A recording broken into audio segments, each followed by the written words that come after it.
Today on the TMZ Podcast.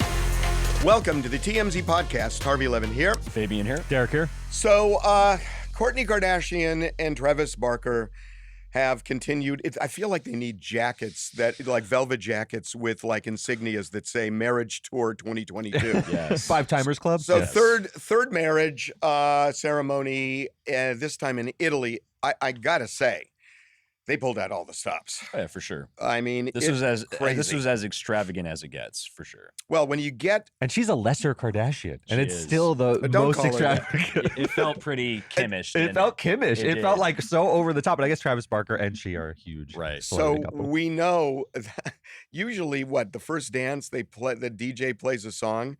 Andrea Bocelli sang. Yeah. I mean, first of all, how much did they pay him? Probably a lot. A lot. I don't know how soon they booked him or what, because this wedding came together very quickly after the Santa Barbara marriage. Yeah, it did. I don't know how long they've been planning this, No, but you're it right. came together relatively quickly. I imagine they got him on kind of short notice. Maybe there's an extra fee for that. Well, let me ask you a question, though. All due respect, Andrea Bocelli is an absolute legend, but he sings a certain type of music. I expect the drummer from Blink-182 and Yes. Kourtney Kardashian, who have cultivated this goth aesthetic, I would say, where, Totally. making out in public. Well, he had she's a adopted mohawk. his Why goth Andrea aesthetic. Bocelli at their wedding? Oh, I have Right. a theory. I have a Tell theory. me your theory, because I expected I have a big theory. MGK to sing at No, their wedding. I'll or tell you. something. I'll tell you Yeah. why. That would make sense, but it doesn't elevate it to this kind of spectacular wedding that they want. They I wanted mean, the fairy tale classic wedding. yeah, it doesn't matter what they like. It matters what it looks like. Yeah, they want. I mean, I hate to say it that way. I think you're right. What they were trying to do is buy prestige and class. Unfortunately, I mean You said it. Yeah, and it's true. And by the way, speaking of Andrea Bocelli, he was also at Kim's wedding, mind you, because Backard I was totally forgot that. Backard was sending us photo from 2014, saying, "Hey, Andrea Bocelli was I there." totally. They were trying to hawk those photos once again, like, "Oh, look, he was there for Kim's wedding as well." So Kourtney, Can I ask you? Kourtney Hold on. Can I ask you a question? Is that kind of bad luck? It's a bad omen. You and I, as you said it, I was like, eek. She had him at the Kanye wedding? I don't know about I don't that. know about that. So, Andrea's great, but wow. Even choosing Italy. Yeah. They double dipped. They double Carbon dipped on copy. many fronts. I mean, and the final thing, and then we'll move on. But I mean, look, it was really sweet. Kris Jenner walked Kourtney down the aisle. Yep. Obviously, her dad has passed. Yes. Kim looked incredible, and it made me wonder. And because I don't know much about this, I mean, personally, I really don't like weddings. So Shocker, everyone. yeah, Harvey hates Harvey not love. into love. I'm just kidding. sorry about that. But is it dicey when a bridesmaid looks really good? I'm not saying. You want to feel this one? No. I mean, I'm not saying Are you that. talking about Kim? First of all, Kourtney It's her looked. sister. Yeah, Kourtney not just any looked. bridesmaid. Kourtney looked just beyond beautiful. She Yeah. looked incredible. But I always wondered about this. Bridesmaids, I always thought were supposed to, and not necessarily be wallflowers. But But- not upstage the bride. They're the backup dancers. Yes. Yes. They're all supposed to look the same. Yeah. Right. Kim pushed that a little bit. Kim doesn't do dowdy. I don't know what to tell you. I didn't say. I Kim didn't even, does not do like didn't a say frumpy dowdy. bridesmaid's dress. No. I didn't say dowdy. Yeah. But there's a somewhere in difference. between. There's somewhere in between dowdy and oh my God, look at her. Well, are you saying are you likening that because to her outfit, or is it because You saw the picture. I mean, you Yeah. put the picture up. Yeah, are you saying her outfit is what made her stand out? It or was her, everything. Or her He's natural, saying Kim, her Kim natural is stunning, beauty. man. Kim glows. Yeah. So if the question you're asking, I'll answer it, is Kim better looking than Kourtney Kardashian? I didn't say no. I Well, didn't. Yes, the no, answer is no. obviously yes. I mean, did not. Kourtney's great too. Okay, but hold Kim on. is the cream of. I is the did cream of the not. crop I out did of the not. sisters. I didn't say that. That's not what I'm getting at. Okay, all right. That's not what I'm getting at. Kourtney looked She did. unbelievable. She had the veil of the century. By the way, too. All I'm saying is, our bridesmaid. Did she show her up a little bit? I didn't even say show her up, but it's a little competitive. Sure. Yes.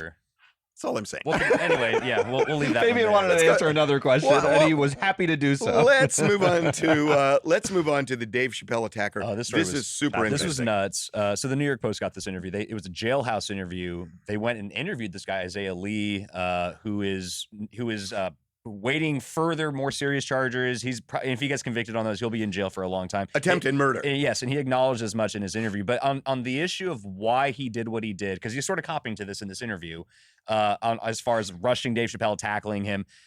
We had sort of gotten a sense of from this from Dave himself earlier, but now Isaiah's speaking out and he's saying it was actually Dave's material and his LGBT jokes, among other types of jokes he has, that triggered me. He said that he identifies as bisexual, and he was hearing Dave talk about trans stuff before he went on stage. Which if you look at the reviews out there, people were saying, yeah, Dave was talking about the trans issue once again. And that apparently that triggered Isaiah Lee. And he said, I wanted to get up there. I wanted him to show him and let him know you have to think about the material and who it affects. Essentially he's saying I wanted to teach Dave a lesson. Okay, so here's my question. You're saying that Dave actually mentioned this during his set at the Hollywood Bowl. Before Isaiah got up there, Dave was talking about the trans thing. Okay, yes. so that you could understand how he might get triggered, I suppose. Here's the question. Why did he show up with a fake gun and a knife? Well, not only that, but why did you show up to a Dave Chappelle stand-up show in general, knowing Dave Chappelle, the territory that he's in these days, and he's very much so in this trans talk a lot these days. He's not stepping away from that. People were wondering, what are you doing there? You know Dave Chappelle. So you knew, people question his motive, saying you knew damn well what you were getting into with a Dave Chappelle concert, so you might have been prone. You might have been. Well, wait a minute. It's perfectly clear that he showed up with to me at least, that he showed up with the weapon because he knows Dave does this type of material. Yes. Dave is controversial at this point, has a track record for doing this kind of material, and he wanted to rush the stage and threaten him. This is what is going on here. But hold on. I think if Dave didn't talk about anything trans, the guy would have still rushed the stage. I agree completely. I mean, he brought a knife. He brought a fake gun. Yeah, he wanted to send a message about Dave's material, not necessarily what he said before what happened in the bowl. Absolutely. Yes, he says that he didn't have the weapon out when he was like tackling him, but it doesn't matter. He had it on him. He acknowledges that too. Like, yes, I had it on me. But he also talks about homeless. Did he say why? What do you mean? Did he say why he had the weapon? He didn't mention why he had the weapon on him. But he did talk about another thing that apparently triggered him is the fact that Dave Chappelle, I don't know if he was joking about homelessness either during that set or because, Dave Chappelle has the Tyrone Bigham's character from his show, which is like a crackhead homeless guy. I don't know if that's what Isaiah was talking about, but Isaiah himself says he experienced homelessness.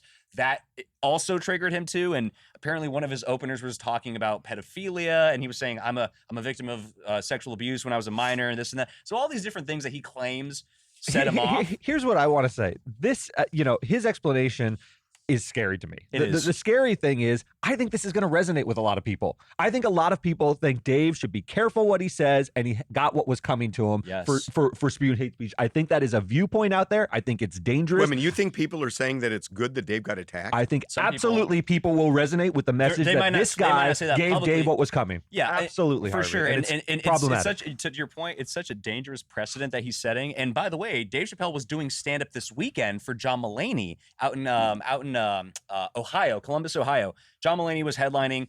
Chappelle came out as a surprise opener. And apparently there was a ton of LGBT people there because I don't know, I guess John Mulaney has a big LGBT fan base or whatever, but a lot of people say that Dave came out. They claim he made a transphobic joke. You can go read the website as far as what the joke is. I don't consider it transphobic. He basically said it was a gun, or it was a knife that identified as a gun, talking about the attacker. It was whatever, but that's not. I don't consider that transphobic.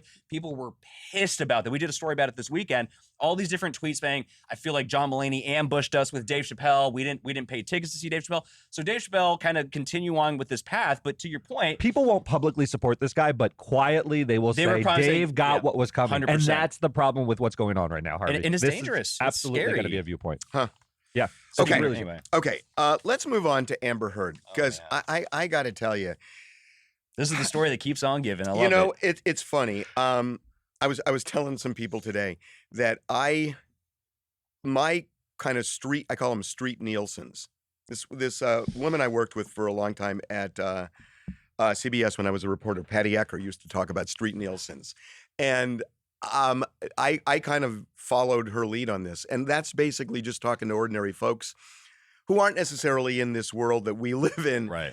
And I talked to people at the gym about it today, or over the weekend rather, and they, most of them, the people that I talked to, were saying we haven't really followed it. We just know it's crazy, and they kind of get bits and pieces here and there. But it's interesting. It's just one of those trials, those rare trials. O.J. Simpson, Jean-Benet Ramsey. Right. Doesn't happen a lot No. where it just captivates people. Yeah. So this has. Now, I find this story that you guys did over the weekend, that you did, Fabian, Yeah. really interesting about Amber's lawyer. Yeah, so shout out Chantelle from our social media team. She actually found this on TikTok sort of organically, but it was sort of a thing. Essentially, people on TikTok, and there's a lot of, and the Johnny Depp defenders, if you will, they're all over social media. They're on Twitter, they're on Instagram, they're especially on TikTok. They're huge on TikTok.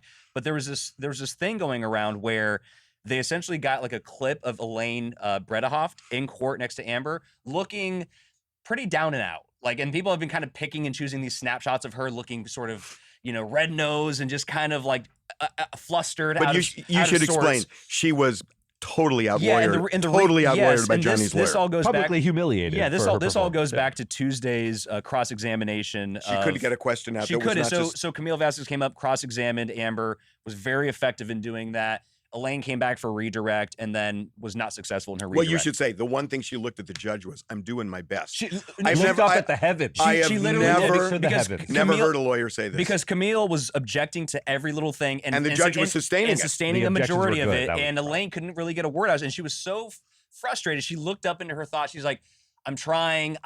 She says it twice. Who says that? Elaine, obviously. To see that kind of capitulation live in a trial. Capitulation, it's surrender. It kind of is. It seemed like she was waving the white flag. And she says, I'm trying. She finishes her redirect. It wasn't successful. After that, she was wrapped up with Amber in her redirect. Amber stormed off. She left the courtroom because the judge says, okay, you can go sit with your attorneys again. And the jury hadn't been excused, by the way. Amber left the room. She walked right past her attorneys. You could see them kind of looking at her and looking at each other like, did we do something bad? Yes, you did.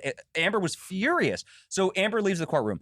People saw that entire scene, and for the jury to see that, yes, it is it's devastating. We have for the the video on jury our to see site, that. but people kind of looked at this whole thing, especially for Elaine, because she's leading Amber's legal counsel, and they say, "Damn, we feel bad for Elaine because she has a tough case, and people say she has a not so easy to defend client." And that this all boils down to, everyone thinks, not everyone, but a lot of people think Amber's just a liar, and they say, how can Elaine defend a liar? They sympathize with her, and that was the story, that Elaine is garnering this sympathy.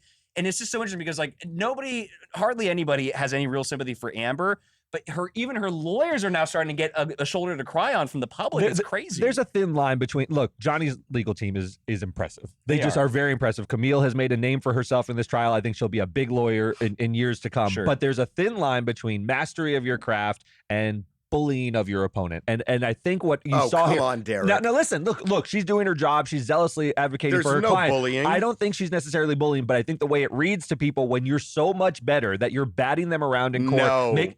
Harvey, the read of it to people is that Elaine is outmatched and they are spiking the football on her head. That's why she's getting this sympathy, Harvey. No, I disagree. I think, in fact, I so disagree that I think people who are doing this, talking about this, want Johnny Depp to win. Yeah, 100%. Camille is facilitating that in their eyes. So the fact that she's effective, that has nothing to do with bullying. She just did a good job. I don't think anybody is critical of Camille. What I think is going on here is that the reason, and this is just my opinion about it, but there's a reason that all of a sudden Amber Heard's lawyer is getting sympathy. And the reason is because Amber has turned on her. And when people saw Amber storm out of the courtroom, they're like, okay, who am I going to side with, Amber or the lawyer? Yeah. And the fact that Amber showed anger toward her lawyer made people feel sympathy for the lawyer. So there's one. I'm sort of hesitant to even Oh my address. God, Derek may have bought that. I'm looking at Derek's face. I think he bought it. I mean, there's an element of truth to it. There's an element of truth. They didn't have their sympathy for Amber for having based on the terrible comments lawyer. and the things I've been saying. You're right. It's more so them saying like, oh my God, look at Amber and the way she's. And by the way, I'm hesitant to talk about this because these are fully rumors. There's no way to confirm these, but people who are in the court have claimed that when the camera isn't rolling and, either in the halls or whatever, they claim they have seen Amber and her team in shouting matches and Elaine getting really frustrated with Amber herself.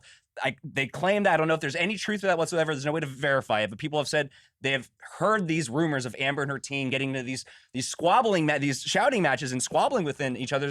There seems to be infighting, and that's another. So is part of the sympathy that she has a tough client? Yes, that's what it is. Yes, it's a tough client, and this is an impossible task. But nobody, nobody. The depths of people's hatred for Amber Heard is unbelievable to me. I mean, look, and I got to tell you, I believe that there's a lot of fighting going on in that camp. I'm sure because Amber Heard. Listen, this was a public campaign that she waged. That's why she wrote that op-ed in the Washington Post. So this is a public campaign.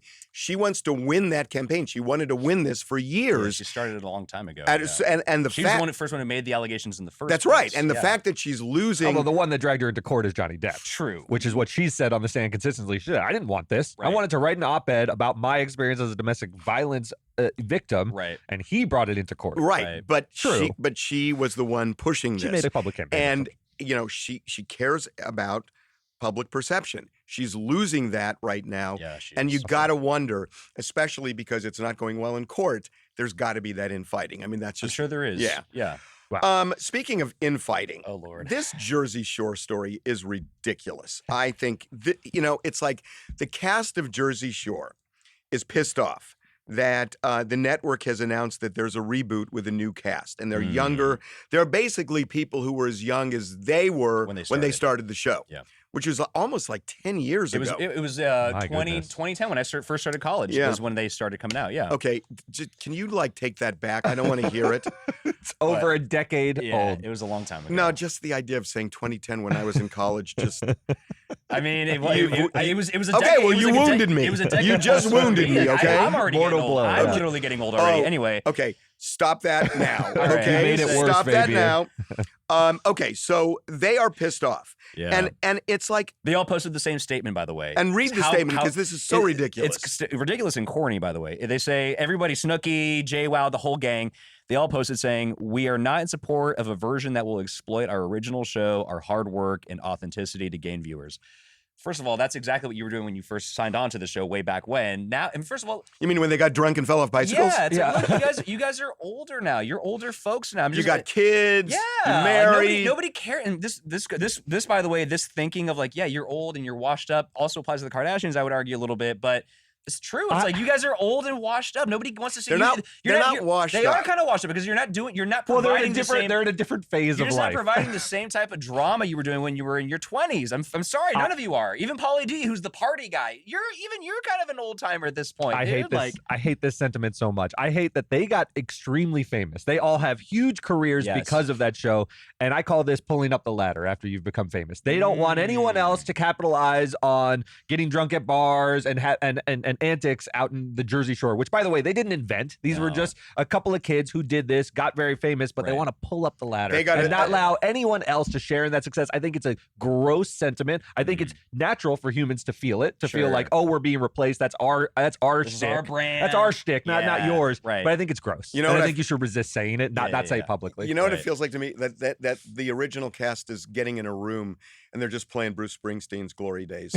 It's sort of like, okay, guys, you had that, but that's what people like to see. The reason you got famous and rich is because they like seeing what you did when you were 20. Right. You're not 20 anymore, and the network wants to keep that franchise that you didn't create, that they created. They just cast you in it. Yeah. They want to cast new people. You know what they should do is shift their mindset. This is homage. This is an homage to a successful brand. Not to people who want to be stars. Beverly Hills 90210 did a reboot. Of course, you couldn't still do it with Brendan and Brenda from the 90s. They're now 50 years old. Exactly. So you do a reboot. That's an homage to the enduring success of that formula. There's a difference that if 90210 wanted to.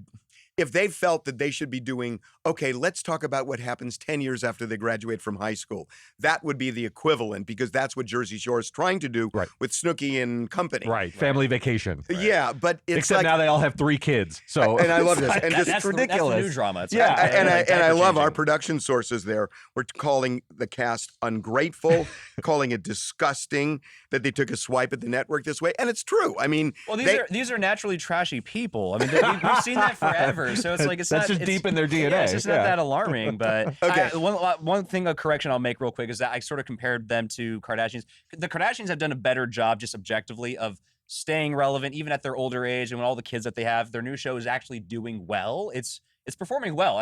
As much as I hate it, it's performing well. People are still tuning in. It's just, which is crazy to me. So it's like, I don't know, maybe there is sort of an audience for an older, if like an older IP, if you will.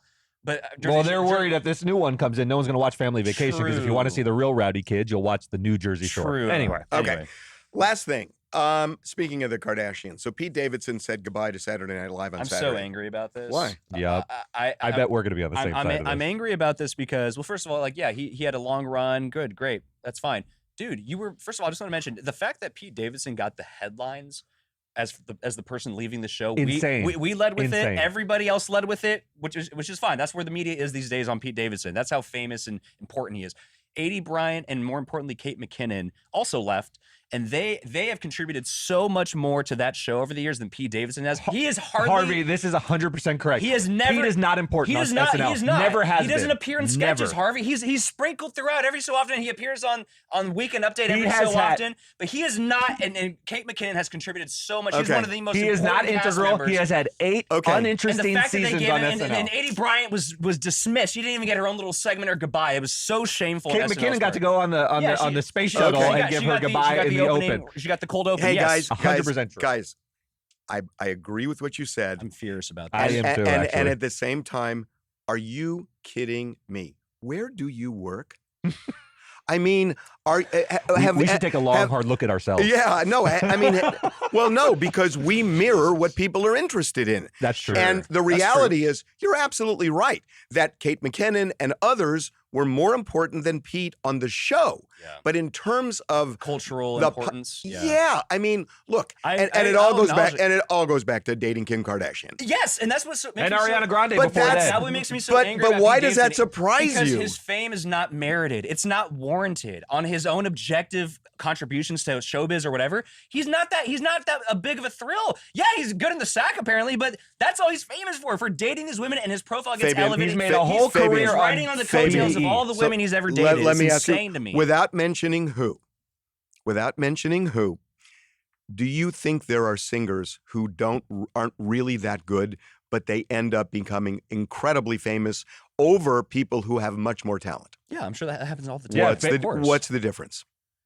The difference is that they're actually on stage doing something. They're pumping out content. No, he's pumping out content. I mean, it's just not. It may not be as good as Kate McKinnon, but look. I know somebody who's a very famous singer-songwriter, and that person told me about the person who needed more auto-tuning than anybody else this person has ever worked with. It's a very famous, successful singer.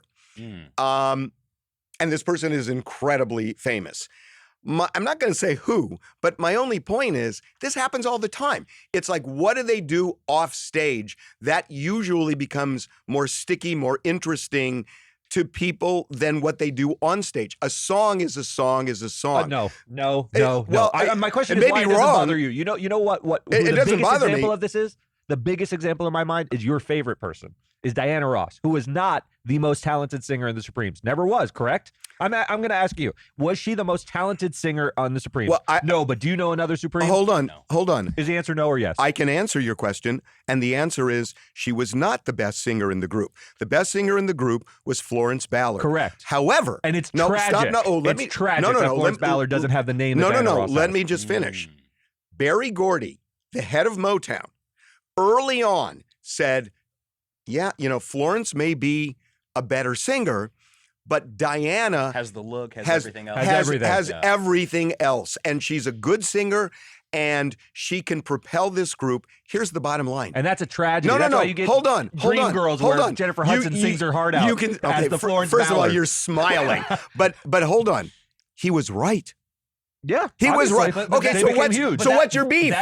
So what's your beef? He was right. That comparison doesn't. What's your beef? It doesn't apply to Pete because Pete doesn't have it. He doesn't have anything. Look at this guy. Oh my God! I'm serious. Look at him. He doesn't have anything. To Fabian and me, he's not even Diana Ross, who had all these other attributes. Right. He is a leech. He's a leech Oh my on God. Ariana Grande, now on Kim Kardashian. The guy brings very He's a nice little to the guy. table. He's a nice There's a lot of guy. nice He's a guys. Svengali of a man. You know what? There's a lot of nice guys. That's what he is. You know what happens You're with mad nice that guys? he's a nice guy. Nice guys are supposed to finish last. There's a reason for that. And this guy's finishing first, and it bothers Fabian and I. Yeah, it bothers you. It really And bothers it us. seems to bother you too, which is very problematic. I don't like you it. and Hey I guys, Anyway. we're going to a psychologist. We'll see you Bye. Wednesday.